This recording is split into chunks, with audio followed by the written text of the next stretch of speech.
جب ہم ہی اچھے نہیں ہیں تو پھر رحمت کی چادریں تو نہیں تان دی جائیں گی ہمارے اوپر. یہ حکمران عذاب ہے ہمارے اوپر اور یہ ہمارے گناہوں کی سزا ہے. حجاج بن یوسف بصرے کا سخت گیر حاکم اپنے ہاتھ سے 70,000 لوگوں کو قتل کیا تھا. 90,000 لوگ اس کے حکم سے کٹے تھے. حضرت حسن بصری رضی اللہ تعالیٰ عنہ فرمایا کرتے تھے اگر پچھلی امتوں کے لوگ اپنے سارے ظالموں کو لے آئیں اور ایک پلڑے میں ڈال دیں، ہم صرف حجاج بن یوسف کو دوسرے پلڑے میں ڈال دیں گے، یہ پھر بھی بھاری ہوگا. صحابی رسول کو سین حرم میں ذبح کیا شخص، بہت ظالم شخص.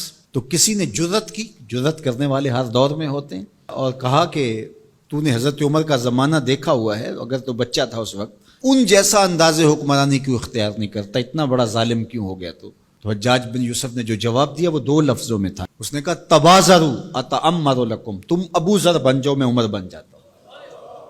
جب عوام اچھی نہیں ہوگی تو پھر یہی اوپر ہوگا. جب میں کہتا ہوں الہی میرے احوال دیکھ، حکم ہوتا ہے اپنا نامہ اعمال دیکھ. اور ایک روایت میں ہے اعمالکم امالکم، تمہارے اعمال ہی تمہارے امال ہیں، جس طرح کے عمل ہوں گے اس طرح تمہارے اوپر مسلط کر دیے جائیں گے.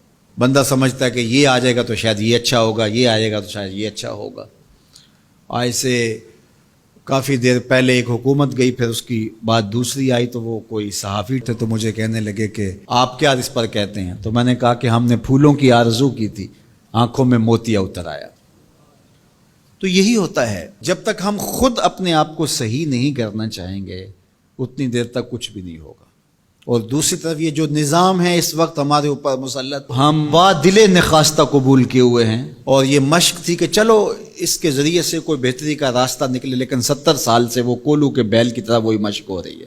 سیاستدانوں کو تو یہ مسئلہ ہے کہ جمہوریت بڑی مقدس ہوتی ہے، ہمیں تو کوئی مسئلہ نہیں ہے کہ ہم اس کے قصیدے پڑھتے پھریں. جمہوریت ہے کیا؟ اقبال نے کہا تھا کہ یہ راز ایک مرد فرنگی نے کیا فاش، ہر چند کے دانا اسے کھولا نہیں کرتے. جمہوریت ایک طرز حکومت ہے جس میں بندوں کو گنا کرتے ہیں، تولا نہیں کرتے. چاہے ایک طرف 100 گدھے ہو جائیں اور دوسری طرف جو ہیں وہ سمجھدار ترین علماء ایک طرف ہوں، تو وہ گدھوں کی بات مانی جائے گی. جمہوریت تو یہی ہے نا. اور ہم صرف ملک کے معاملات کے اندر جمہوریت کی رٹ لگاتے ہیں، باقی معاملات کے اندر ہم نے کبھی جمہوریت نہیں دیکھی. جب بیٹے کا رشتہ کرنے لگتے ہیں تو گھر کے افراد کو بلا کے، رشتہ داروں کو بلا کے ووٹنگ کرواتے ہیں، یا صرف گھر کے 5-4 وہی جو صاحب رائے لوگ ہوتے ہیں وہی بیٹھ کے فیصلہ کرتے ہیں. میں اپنے اس ادارے کے اندر جو فیصلہ کرتا ہوں ووٹنگ تو نہیں کرواتا. آپ اپنی فیکٹری کے اندر جو فیصلے کر رہے ہوتے ہیں تو وہاں ووٹنگ تو نہیں کروا رہے ہوتے لوگوں کو. آپ جو بھی معاملات زندگی کے چلا رہے ہیں، رشتے کرتے ہیں بچوں کے، فیصلے کرتے ہیں، کوئی چیز خریدنی ہے، کوئی چیز بیچنی ہے، اس شعبے کے ماہرین کو بلا کے رائے لیتے ہیں، سمجھدار لوگوں کو بٹھا کر کے. اس وقت آپ کی کچن کیبنٹ بھی ہوتی ہے، سب کچھ ہوتا ہے اس وقت. اور یہ ملک اس قدر بے توقیر ہے کہ یہاں آپ اس شخص کی رائے لے رہے ہو کہ جو بریانی کی پلیٹ کے اوپر بک رہا ہے، اور آپ کہہ رہے ہیں کہ اس ووٹ کو بھی عزت ہونی چاہیے، اس کو بھی وقار ہونا چاہیے. کیا بات ہوئی آپ کی؟ ہماری تقدیر اگر بدل سکتا ہے تو وہ نظام محمد صلی اللہ علیہ وسلم بدل سکتا ہے. نظام خلافت ہماری تقدیر بدل سکتا ہے. ہم مشق کرتے رہیں، جو بھی کرتے رہیں، کچھ نہیں ہونے والا. ماضی میں کتنی حکومتیں آئیں، بدلی، اب ایک حکومت آئی، اب یہ بھی شاید جانے والی ہے، قصہ تمام ہونے والا ہے. پھر اس کے بعد کیا ہوگا؟ یہاں ایجنسیوں کے لوگ بھی موجود ہیں. میں میسج دیتا ہوں، کوئی ملک کے اندر سے سنجیدہ لوگوں کو اکٹھا کرے. 22 کروڑ کی عوام میں سے کوئی 100 آدمی بھی نہیں ملے گا جو دیانتدار بھی ہو، خیر خواہ بھی ہو اس ملک کا، اور باصلاحیت بھی ہو. ان لوگوں کو بٹھائیں اور کوئی 10-15 سال کے لیے ان کے سپرد کریں ملک، کوئی معاملے سیدھے کریں. غریب کے لیے تو زندگی اتنی تنگ ہو گئی ہے کہ خودکشی منع ہے شریعت میں، ورنہ لوگ خودکشی کر لیں. یہ حالات اگر یورپ میں ہوں، دیگر ممالک میں ہوں، تو وہ تو اجتماعی خودکشیاں کریں. یا ہمارا مذہب ہمیں روک رہا ہے اور ہم برداشت کر رہے ہیں اور صبر کر رہے ہیں. ہمارے مذہب نے ہمیں صبر کی تلقین کی ہے. ورنہ آپ گھر سے نکلتے ہیں، کوڑے کے ڈھیر پڑے ہوئے ہیں جگہ جگہ. لوگوں کے رویے کتنے کھردرے ہو گئے. رشتہ داریوں کے اندر باہمی الجھنیں، لڑائیاں، شر فساد، ایک دوسرے کی ٹانگیں کھینچنا.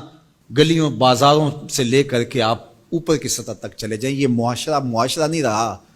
یہ بے ہنگم ہجوم ہے، یہ وحشیوں کا ایک طبیلہ بن گیا ہے.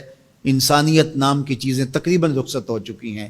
یہ زندگی گزاری نہیں جا رہی، زندگی گھسیٹی جا رہی ہے. ہم اپنی لاشیں گھسیٹ رہے ہیں. زندگی میں طمانینت، سکون نام کی کوئی چیز ہی نہیں ہے. ہر بندہ ہاتھ ملاتے ہوئے دوسرے سے ڈر رہا ہے کہ پتہ نہیں یہ میرے ساتھ کیا کرنے والا ہے. یہ تو وحشیوں کا معاشرہ ہوتا ہے، انسانوں کا معاشرہ تو نہیں ہوتا. لوگ غریب سے غریب تر ہو رہے ہیں، اور چند لوگوں کے پاس دولتیں اتنی ہیں کہ ان سے شمار ہی نہیں ہو رہی.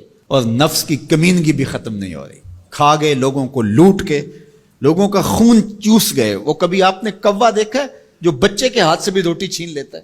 یہ ہمارے جو بچے ابھی پیدا ہونے والے ان سے بھی روٹی چھین چکے ہیں, اور آگے ان کی نسلیں ہماری آنے والی نسلوں کی روٹی چھیننے کی تیاریاں کر رہی ہیں. تو ہمیں اپنے آپ کو صحیح کرنا ہوگا, اور میں مشورہ دیتا ہوں میری یہ باتیں ضرور پہنچائیں کہ خدا را رحم کیجئے. جو اپنے بند کمروں میں بیٹھے انہیں نہیں پتا کہ لوگ کس طرح سسک سسک کے زندگی گزار رہے ہیں, کیا اذیت ناک زندگی ہے لوگوں کی. تو اس لیے خدا را اس ملک پر رحم کھائیں. جن کے پاس قوت نافذہ ہے وہ ضرور اس کو استعمال کریں, اور کوئی ایسا فیصلہ کیجئے کہ جو یہ پج مردہ معاشرہ پھر سے جی اٹھے, اور وہ ایک ہی راستہ ہے, اور وہ راستہ میرے حضور کا دیا ہوا راستہ ہے.